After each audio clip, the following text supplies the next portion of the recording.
They said, where do you want to go? I said, I want to go to Tokyo. So I went up to Tokyo, and I'm walking down the street, and one of my friends from Fairlawn, Milt Sarosky, I don't know whether any of you know Milton, and Fairlawn was walking along. He said, hey, Freddie, what are you doing here? I said, well, I just got done in Kyushu, and I'm up here, I'm looking for something to do. He said, look, I'm in the Quartermaster Corps, and we're recovering the remains of the POWs. So we would have the Japanese dig the holes, they knew where the POW were buried, and we bring out boxes that were marked with numbers, 500, 600, 100. These were the remains of the POWs. They would cremate them when they died, and they put them in the boxes. After that, I was assigned to the 1st Cavalry Division, and I was in charge of the water supply for the headquarters in Tokyo. And I had 75 men working for me then on the water supply and building housing. We had housing because they were bringing dependents over. There was a parade, and General Eisenhower and General MacArthur were reviewing a parade, and I was standing right next to them, and I saluted them, and they saluted back. And I used to see MacArthur every once in a while. And so then later on, Eisenhower became president of Columbia University, and he signed my diploma when I graduated from the engineering school. I used to see him walking around the campus all the time, and I saw him one time, and I said, I know you're president, but you're not the president only of the Columbia, you're going to be president of the United States. He's very thankful for that, I'm sure. And so then I was still in the Army on inactive service. I got a presidential citation. I don't know where my briefcase is. Here it is. I've got a few things if you want to just look at them.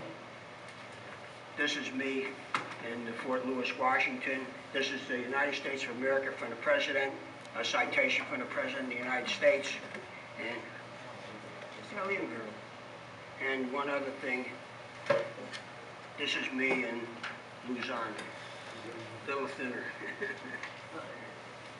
In Japan, we never had any problems with the Japanese. We knew many of them were soldiers, and they would sacrifice themselves attacking us, but they never touched us. Why? The Emperor said, do not touch the Americans.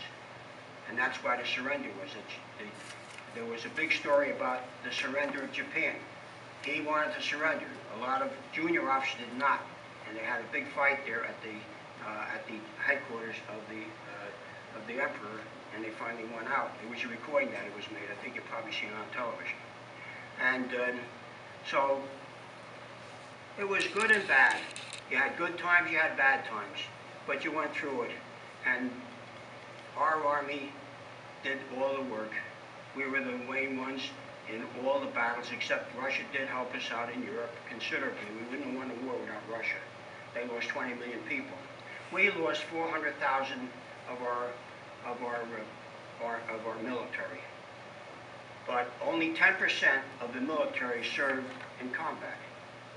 The rest were supply and everything else. And then at the end of this,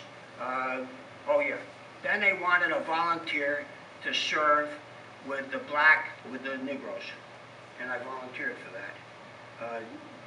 We didn't call them African. We didn't call them. They were fine people.